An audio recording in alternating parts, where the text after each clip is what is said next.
Hello, Week to Warrior. Devin here. We're in a little bit of a snowstorm. I'll be able to see some flakes flying around. And I wanted to share with you how to construct a really top-notch training program with weights, free weights, calisthenics, and how to really understand where you're at and how to design your training protocol. So first, it's really critical to have a well-established goal. Much better. It's very important to have a well-established goal. If you don't have a well-established goal, then nothing is really going to get you there, because ultimately all progress is oriented around a goal. So I can't say that this training system is better than that training system if I don't have some goal in mind. Better for what? It's always better for what? You could have an amazing weightlifting program built around squatting on a Smith machine if your goal was to completely destroy your knees. Like, for destroying your knees, top notch, just really good.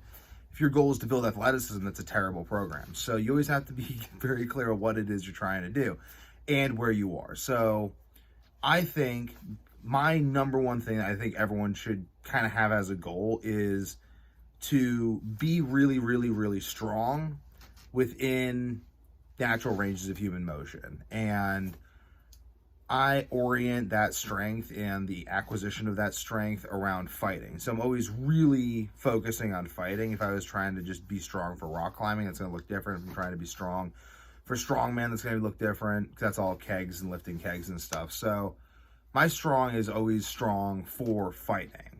So, but I think that fighting makes you well-rounded inherently. Like, you have to be a pretty well-rounded athlete to be very good at fighting, because you have to be strong, you have to have endurance, you have to be quick, you have to have good mobility, you have to have good reaction time, you have to be agile, you have to have good flexibility, you have to have good muscular endurance, you have to be explosive.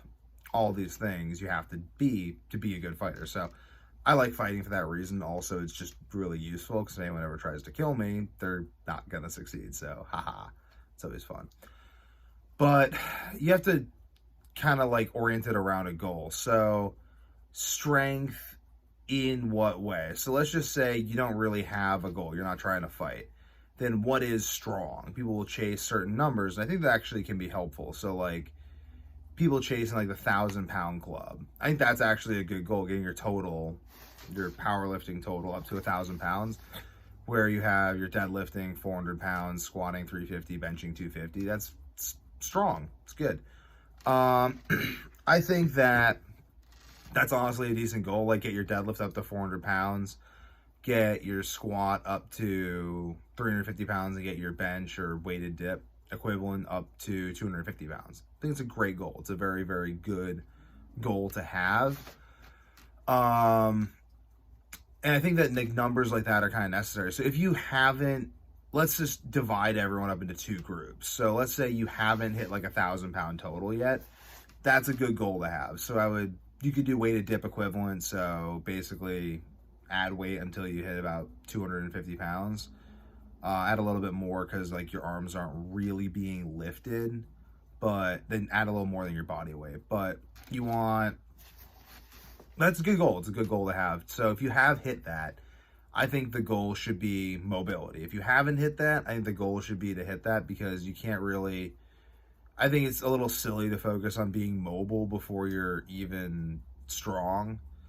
But again, I do think people should be doing bodyweight squats and be able to do a bodyweight or goblet squat before they start doing heavy back squats or heavy deadlifts. So really, like, let's say you're just a random guy. I say random guy because like non-athlete, like you're not training for a sport. There's nothing really in particular you want to be ready for besides life. So I would just say, what you should do is just get Power to the People. That's the program for you. That's Pavel Tatsulin. It's deadlifts and one-arm overhead presses. Just do deadlifts and one-arm overhead presses, and then add in some talk test jogging, I think, as he describes in either Power to the People or the podcast with Joe Rogan, where you just jog for like half an hour, get your heart rate up to the talk test, and then you do your Power to the People lifts about He goes into detail in the book, but basically you're just doing deadlifts and one arm overhead press, and that's it. And you just repeatedly do that. So that's a good program for people who are just trying to start out and get strong. Or if you have no specific goal. I mean, if you do have, like, or if, like, let's say you're already strong, you already hit 1,000-pound total, and you're like, what do I do? I think something hyper simple. So this is a good principle for programming, is keep it as simple as absolutely possible. I really believe in simplicity. So I think that your strength movements should be limited to like 4 movements, really. Like, it's like really like 4 movements, 5 like at most. And that's with like 3 of those are accessory. And then you have like maybe like 3 or 4 other accessory mobility exercises. Walking is really good, but really try to keep your training really simple. Like, training should just be simple, and it should, like, let's say, like, so right now I'm working on my Cossack squat because my mobility for Cossack squats stinks, and that's going to help me work toward my pistol squat. But like, I don't need to be working my pistol squats at the same time. I'm just already working the Cossack squat. That's my mobility. I'm doing my kettlebell swings. I don't need to have a high pistol squat right now, because even pursuing that isn't going to have. Okay, so this is the other thing too. So when you're doing training, like let's say you do push-ups, if you get really good at push-ups and one-arm push-ups, you'll be able to do pull-ups. It just is a thing. There's a tremendous carryover between most exercises. At least if you have good exercise selection, improving your squat improves everything, improving your deadlift improves everything, improving your kettlebell swing improves everything, etc., etc. If you improve your overhead press, you're going to also improve your bench press. You're not going to weaken your bench press by improving your overhead press. So, provided you don't neglect any area of your body or any movement, like a horizontal, you don't neglect the horizontal push for too long, you're going to improve the horizontal push by neglecting it, provided you don't do it for too long. So you want to have very, very simple lift selection. You want to have very simple training protocols in general, like very, very simple. You don't want to be doing like I see people doing this all the time, and it's just so counterproductive, where it's like Monday, back and buys, Wednesday, chest and tries, Friday, legs. And it's just like, then like they do like Monday, it's like back, like deadlifts, something. They're just doing so many lifts. Like they're doing like the deadlifts, they're going to do pull downs, they're going to do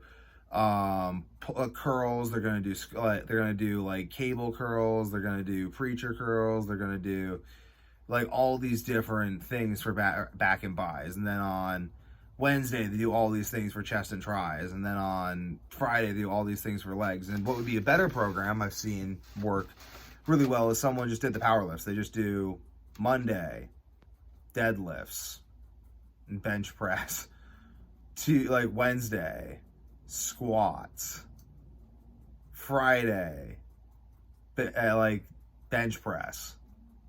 That's it. Like, that's the whole thing. They just like really focus on that one lift for that session. They make much more progress, and then they have better push-ups, they have better pull-ups, they have better everything else, because you can really only make progress on a limited selection of movements, like real progress. And you want to train low reps too. You want to train low reps, like in the 5 rep range. Just train for skill. Don't get fatigued. And let your body adapt by resting, by eating properly, and by just really focusing on the quality of your movement and focusing on strength. Just focus on strength, and size will come as you just continue to get stronger. If you keep getting stronger, you'll keep getting bigger. So just eat more, add more volume, and eat more, rest more, you'll get bigger. So if you're really, no matter where you at, really, no matter where you're at, whether you're a newbie, whether your goal is, so like let's say your goal is discus and you're playing discus, I recommend power to the people and discus, maybe power cleans. That's perfect. If your goal is soccer, I recommend kettlebell swings and push presses. That's it. Like maybe some push-ups or something. Like, you really don't need to have these vastly complicated programs. You just need to get really, really, really good at the basics and strengthen your body with those, and then do your sport. So for people who are just generally looking to get fit, just get really insanely strong at deadlifts and overhead press, and then go for walks and run occasionally and rest a lot. And your body, just because of that strength training stimulus, that like very intense stimulus, will get big, strong, all this stuff. You don't need to have like a million ab exercises.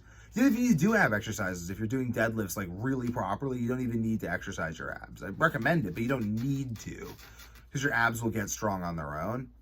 And this just brings me to like the biggest problem I see with people lifting is they do too much stuff, and that prevents them from making progress, and they don't rest enough. Like, you got to just focus on really, really quality reps for the very few things that matter, and hit those really intensely with perfect form, and then just rest and eat really well, and watch your numbers go up, and then watch your muscles go up, and watch everything go up. That is how you strength train, and that's how you create your program, no matter where you're at. You want to like basically like assess. You want to always have like an upper body and like a lower body. So like a press for the upper body and like a squat or a pull for the lower body. So like a kettlebell swing and an overhead press, kettlebell swing and a snatch.